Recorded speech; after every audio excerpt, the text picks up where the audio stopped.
এইবাৰ সাধাৰণ জনতাৰ ওপৰত মাধমাৰ দিবলৈ সাজু হৈছে যোৰহাট চিকিৎসা মহাবিদ্যালয় চিকিৎসালয়। কিয়নো পূজাৰ পাছতেই চিকিৎসা সেৱাৰ মাচুল বৃদ্ধি কৰাৰ সিদ্ধান্ত গ্ৰহণ কৰিছে JMCH কৰ্তৃপক্ষই আৰু শুকুৰবাৰে এক সংবাদমেল যোগে এই কথা সদৰি কৰিছে কৰ্তৃপক্ষই।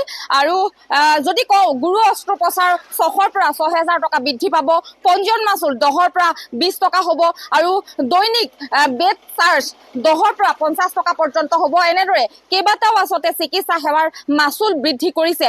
আৰু শুকুৰবাৰে এক সংবাদমেল যোগে যোৰহাট চিকিৎসা মহাবিদ্যালয় চিকিৎসালয় কৰ্তৃপক্ষই এই তথ্য সদৰি কৰিছে আৰু তেওঁলোকে স্পষ্টকৈ কৈছে যে বৰ্তমান সময়ত চৰকাৰৰ ফালৰ পৰা ৰাজ সাহায্য তেওঁলোকলৈ অহা নাই আৰু চিকিৎসা মহাবিদ্যালয় চলোৱাৰ ক্ষেত্ৰত যথেষ্ট তেওঁলোক প্ৰত্যাহ্বানৰ সন্মুখীন হ'বলগীয়া হৈছে। সেয়েহে এনে কিছু সিদ্ধান্ত গ্ৰহণ কৰিবলগীয়া হৈছে আৰু 530টা চিকিৎসা সেৱাৰ মাচুল পূৰ্বৰ দৰে বাহাল থাকিব বুলি উল্লেখ কৰিছে। এই সন্দৰ্ভত মই কিছু কথা পাতিম।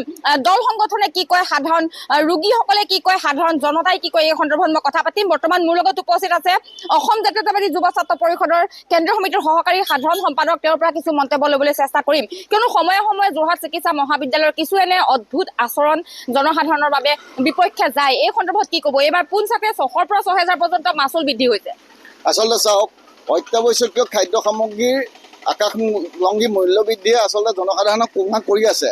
তেনে সন্ধিখনত যোৰহাট চিকিৎসা মহাবিদ্যালয় কৰ্তৃপক্ষই তেওঁলোকে জনসাধাৰণৰ কথা চিন্তা নকৰি প্ৰায় 10 গুণ পৰ্যন্ত তেওঁলোকে চিকিৎসা মাচুল বৃদ্ধি কৰিছে বিভিন্ন শিতানত। গতিকে এই কথাক আমি অসম জাতীয়তাবাদী যুৱ ছাত্ৰ পৰিষদে গৰিহণা দিছোঁ। আচলতে অসম চৰকাৰৰ স্বাস্থ্য বিভাগে তেওঁলোকক ৰাইজ সাহায্য দিয়া নাই বুলিয়েই সেই ৰাজ সাহায্য নিদিয়াৰ কাৰণে আজি জনসাধাৰণে বোজা ল'ব লাগিব, এই কথা আচলতে আমি অসম জাতীয়তাবাদী যুৱ ছাত্ৰ পৰিষদে সহজভাৱে মানিব পৰা নাইকিয়া। কাৰণ আমি ক'ব বিচাৰিছোঁ যে আজি এই চিকিৎসা মহাবিদ্যালয়খনলৈ কোনখিনি লোক আহে, কোনখিনি ৰোগী আহে। সাধাৰণতে মধ্যবিত্ত, নিম্ন মধ্যবিত্ত আৰু একেবাৰে অতি দৰিদ্ৰ সাধাৰণ যিখিনি লোক আছে তেওঁলোক আহে। গতিকে এই ৰোগীসকলে ইতিমধ্যে তেওঁলোকৰ যিখিনি মাচুল বৃদ্ধি ইতিমধ্যে হৈ আছে সেইখিনিতে কোঙা হৈ যায়।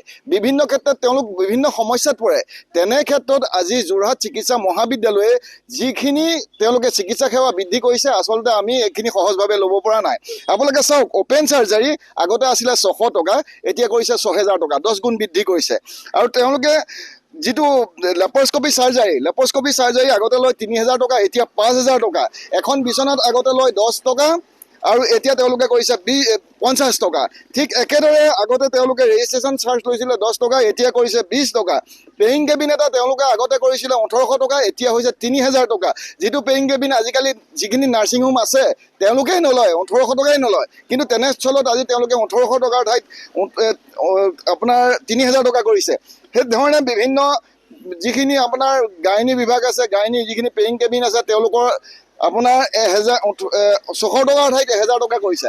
আচলতে যোৰহাট চিকিৎসা মহাবিদ্যালয়খনে যিখিনি ৰোগী, সেই ৰোগীৰ যিখিনি সমস্যা, এই সমস্যাখিনি গুৰুত্ব নিদি তেওঁলোকে মাচুল বৃদ্ধিক যি গুৰুত্ব দিছে এই কথাক আচলতে আমি মানি নলওঁ।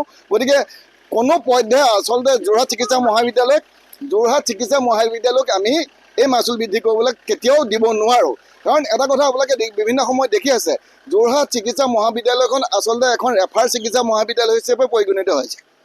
বিভিন্ন বিভাগৰ জটিল যিখিনি ৰোগী আহে তেওঁলোকক গুৱাহাটী অথবা ডিব্ৰুগড়লৈ ৰেফাৰ কৰে।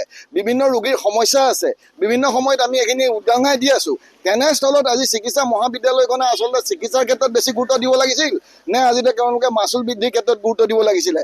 সেয়েহে আমি অসম জাতীয়তাবাদী যুৱ ছাত্ৰ পৰিষদে ৰাইজৰ অহিতে যিহেতু চিকিৎসা মহাবিদ্যালয়খনে যি ব্যৱস্থা গ্ৰহণ কৰিছে, আমি এইখিনি ক্ষেত্ৰত অসম জাতীয়তাবাদী যুৱ ছাত্ৰ পৰিষদে অতি শীঘ্ৰে গণতান্ত্ৰিক কাৰ্যসূচী গ্ৰহণ কৰিবলৈ বাধ্য হ'ম। তাৰ সমান্তৰালকৈ আমি এটা কথাই ক'ব বিচাৰিছোঁ যে এখন উন্নয়নশীল ৰাষ্ট্ৰই কি বিচাৰে? এখন উন্নয়নশীল ৰাষ্ট্ৰই সদায় শিক্ষা, স্বাস্থ্য এনেকুৱা ধৰণৰ সেৱাসমূহ বিনামূলীয়াকৈ বিচাৰে। আৰু আজি আমাৰ অসমৰ মাননীয় মুখ্যমন্ত্ৰীগৰাকীয়ে কি কৈ থাকে যে অসমক ভাৰতবৰ্ষৰ 5খন ৰাজ্যৰ ভিতৰত নাম তেওঁ অন্তৰ্ভুক্ত কৰিব। এনেধৰণে যদি ৰোগীৰ পৰা শোষণ কৰি নাম অন্তৰ্ভুক্ত কৰে এই কথাখিনি কিন্তু আমি বুজি নাপাওঁ। সেইকাৰণে স্বাস্থ্যমন্ত্ৰীক এই ক্ষেত্ৰত আমি গুৰুত্ব প্ৰদান কৰি আচলতে যিখিনি মাচুল তেওঁলোকে পূৰ্বে নিৰ্ধাৰণ কৰিছিলে সেইখিনি বাহাল ৰাখিবৰ কাৰণে আমি অসম জাতীয়তাবাদী যুৱ ছাত্ৰ পৰিষদে দাবী জনাইছোঁ। হয়, এয়া আছিল অসম জাতীয়তাবাদী যুৱ ছাত্ৰ পৰিষদৰ বিষয়ববীয়া। আৰু তেওঁলোকে এটা কথা উল্লেখ কৰিছে যে পূৰ্বৰ যিটো মাচুল আছিল চিকিৎসা সেৱাৰ, সেই মাচুলেই বাহাল থাকিব লাগে। এই সন্দৰ্ভত ৰাজ্যৰ স্বাস্থ্যমন্ত্ৰীগৰাকীয়ে হস্তক্ষেপ কৰিব লাগে বুলি উল্লেখ কৰিছে। আৰু এটা গুৰুত্বপূৰ্ণ প্ৰসংগ উল্লেখ কৰিছে যে যিটো সময়ত যোৰহাট চিকিৎসা মহাবিদ্যালয় চিকিৎসালয়ত চিকিৎসকৰ অভাৱ, সেই সময়ত কিন্তু তেওঁলোকে কেইবাবিধ চিকিৎসাৰ মাচুল বৃদ্ধি কৰিছে।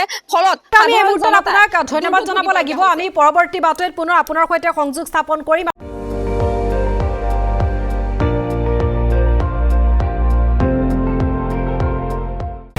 আপুনি চাই আছে ND24, সৰ্বশ্ৰেষ্ঠ নহয় সৰ্বোত্তমৰ দৌৰ।